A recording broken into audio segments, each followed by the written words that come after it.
एक चर्चा पूरे हिंदुस्तान में चल रही है और उस चर्चा के अंदर विपक्ष कह रहा है कि नए संसद भवन के उद्घाटन में राष्ट्रपति श्रीमती द्रौपदी मुर्मू को क्यों नहीं बुलाया गया। और भारतीय जनता पार्टी सारे तर्क दे रही है कि हम इसलिए नहीं बुलाएंगे, हम इसलिए नहीं बुलाएंगे, हम इसलिए नहीं बुलाएंगे। ये तो बड़ी हैरानी की बात है कि आपके देश की संसद का उद्घाटन है, पूरे राष्ट्र के लिए एक उत्सव जैसा समय है, और आप कह रहे हैं कि हम इन्हें बुलाएंगे नहीं, इसके ऊपर चर्चा कर लेंगे, तर्क दे लेंगे, कुतर्क कर लेंगे, मगर इनको नहीं बुलाएंगे। ये बात भी गौर करने योग्य है कि जब इस संसद भवन के शिलान्यास का समय था तब देश के राष्ट्रपति श्री कोविंद थे, जो कि दलित समाज से आते हैं। उनको भी नहीं बुलाया गया, टोकने के बाद भी नहीं बुलाया गया। आज जो राष्ट्रपति हैं मुर्मू जी, वो एक शेड्यूल्ड ट्राइब, अनुसूचित जनजाति से आती हैं। इतनी बहस की जा रही है मगर उन्हें बुलाया नहीं जा रहा। और मैं कई बार ये बात कह चुका हूं कि हिंदुस्तान के अंदर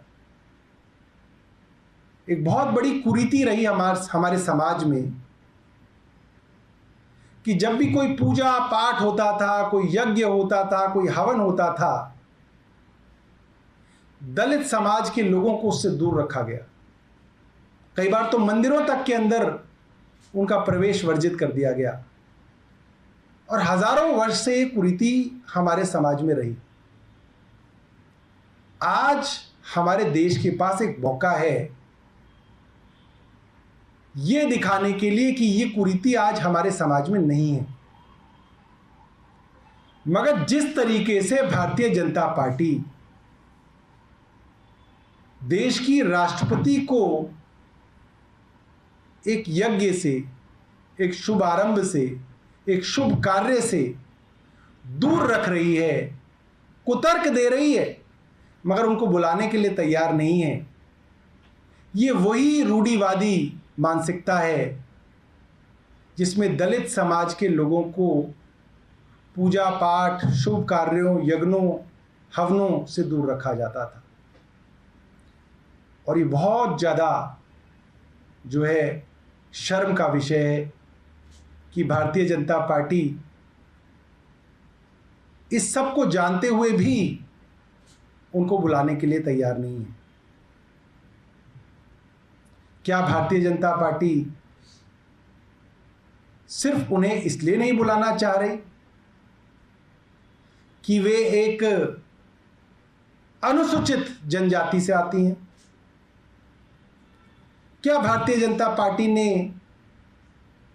या केंद्र सरकार ने कहा जाए तो राष्ट्रपति कोविंद को इसलिए नहीं बुलाया क्योंकि एक शुभ कार्य में वो नहीं चाहते कि दलित राष्ट्रपति उस समय आते?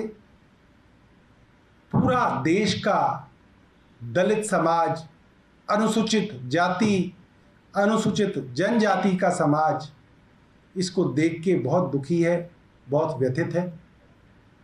मुझे लगता है कि इसके ऊपर केंद्र सरकार को और भारतीय जनता पार्टी को पुनर्विचार करना चाहिए। वर्षों से भारतीय जनता पार्टी के ऊपर दलित विरोधी होने का आरोप लगता रहा है। भारतीय जनता पार्टी को सवर्णों की, अगड़ों की पार्टी कह के अक्सर बुलाया जाता रहा है। और ये जो आज देखने में आ रहा है, ये पूरे समाज के लिए, पूरे देश के लिए बहुत चिंता का विषय है। मैं चाहूँगा केंद्र सरकार इसके ऊपर पुनर्विचार करे, भारतीय जनता पार्टी इसके ऊपर पुनर्विचार करे।